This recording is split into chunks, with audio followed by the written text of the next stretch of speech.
Hello, hello. Welcome to the 7th Freebie Friday tutorial of 2025.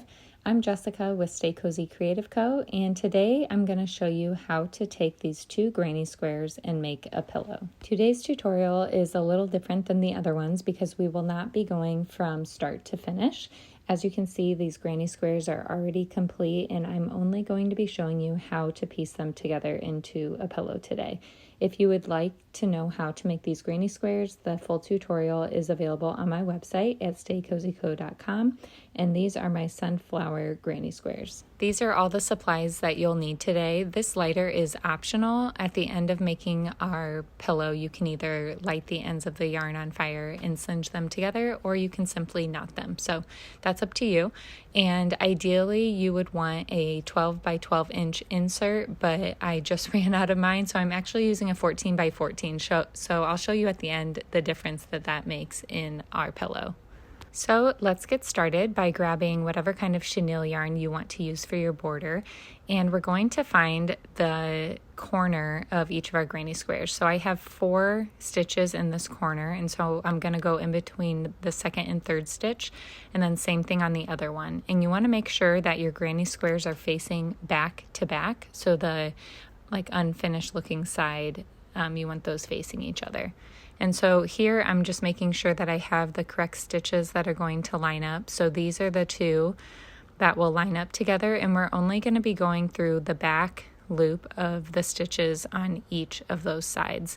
So I'm just going to pull my yarn down here because you want your yarn to be on the inside of your pillows while you're working on it. And so we're going to start with a loop, and we're going to put that loop up through one side of our granny square. So we're going to go through this back loop here of the stitch, pull the loop up and through, and then we're going to pull that loop through the stitch on the other side. So in this way we're connecting both sides, and then the next one we're just going to go to the stitches right next to the ones that we just went through. So make sure you pull that yarn that you're working with tight so you don't have a lot of excess yarn. And we're going to go through, I'm doing the purple and then the gray. So I'm going to be consistent by going through the purple loop first every single time and then putting the gray one underneath. So I have the white color in my hand, and then the purple, and then the gray, and then a new white loop will come up and through. So you should have 3 loops, and then you're pulling 1 new loop up through all of those. We're going to continue in this way around 3 sides of the granny squares. And you can see on the inside that there's not a lot of excess yarn. You want to make sure that it's pulled pretty tight. And if it's easier for you to work by laying these granny squares side by side, you can do that as well. So you'll find the loop on one side and then the loop on the other, and then pull your yarn up and through. So you want to make sure that these are kind of snug because you don't want big holes in the side of your pillow when you're done, and you want it to be a nice stitch that holds them side by side. It's really important to make sure that you're going through the correct stitches each time because you want them to line up on both sides. And it can be tricky sometimes, especially with the chenille yarn because it's so fluffy and it can kind of be hard to tell which stitch is which. So just take your time, and if you get to the next corner and find that you are off with your stitches, then you might have missed one on your way. So you can always undo that and try again. And remember that this is a video, so feel free to stop it as often as you need, rewatch things as often as you need to make sure that you're understanding how we're doing this stitch. Once we make it around this corner, then we'll have to keep working with our granny squares back to back to make sure that those sides are coming together. So I'm going to keep working with this side up like this so you can see the stitches that I'm making, but obviously if it's more comfortable for you, feel free to lay them flat down on the table.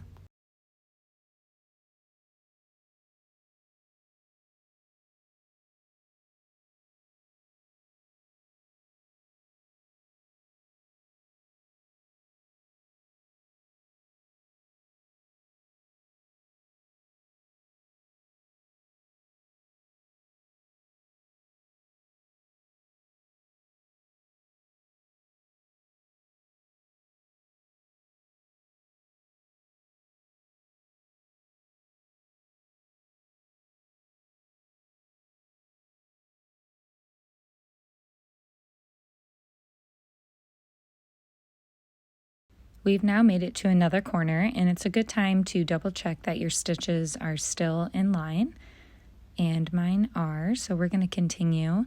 And as you can see on this side of my pillow, there's kind of like a purple accent that is showing, and on the other side, the gray is not showing.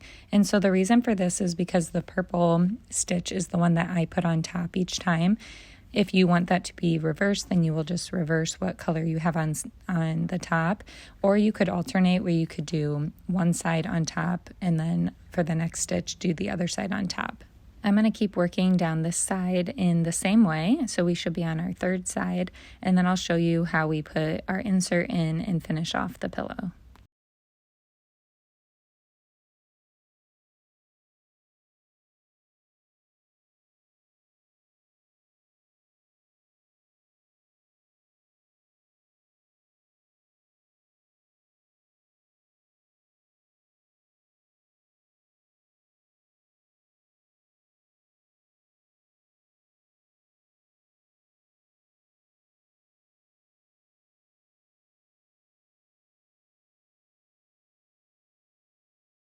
We've now made it to our next corner, and you can see that this is kind of like a handbag shape where it's still open in the top.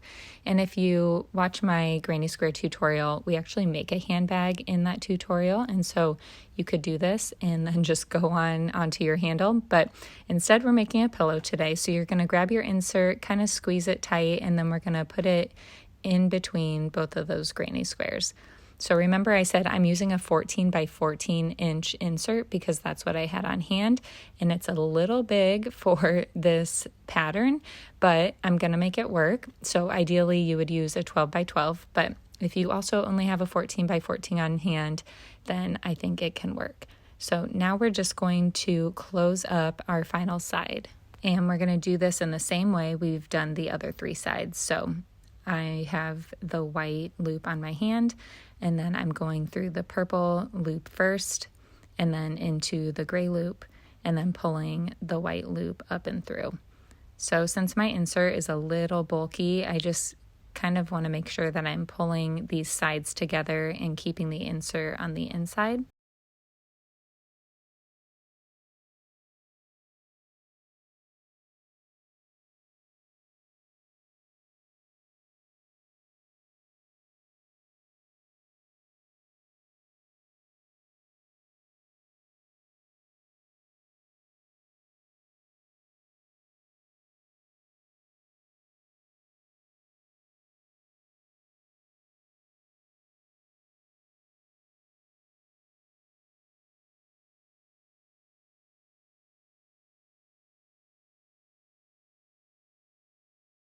As we get to our final corner, you want to make sure that your loops are still lining up on both sides.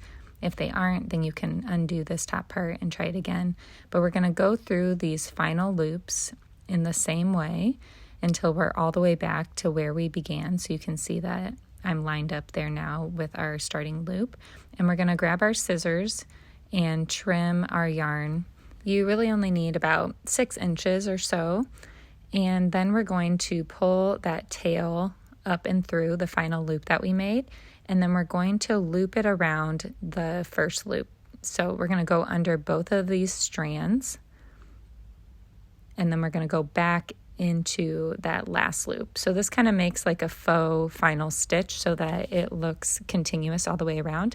And then you want to find that beginning tail, and we're going to tuck the end tail underneath, and then we're going to knot these together. So this is going to make sure that our border doesn't come apart. And I'm going to do a double knot here, and then I'm going to trim the ends, and I am going to use a lighter to singe these ends together. But if you don't have one or you don't like to use a lighter, you can simply just stuff that knot into the inside of the pillow. But I'll show you here how you just light the ends of the yarn, and then you can kind of press them together. I twist them a little bit. It's kind of like when you use a hot glue gun, just be careful not to burn yourself. So pinch those ends together, and once they're nice and snug, then you can just tuck that into the inside. And we now have our completed pillow. Congratulations. I hope that you enjoyed this tutorial and enjoyed creating this pillow. I love this project because it's pretty simple and something that you can make in a short amount of time. It doesn't take too much yarn, and you can even use scrap yarn like I did to make it. I love the border, how it's continuous all the way around and you can't even really tell where you began or stopped. I wanted to show you this other pillow that I made with a 12 by 12 insert. So you can tell that the one on the right is definitely a little more bulky, but they both work great. So even if you have like an old pillow that you want to give some new life to, you could use that insert and make a new outside for it. If you've enjoyed this tutorial, please like and even share it with a friend. You can subscribe to my channel to make sure that you never miss a new tutorial. And you can also find this sunflower pattern as well as this jumbo chunky sunburst pattern on my website at staycozyco.com.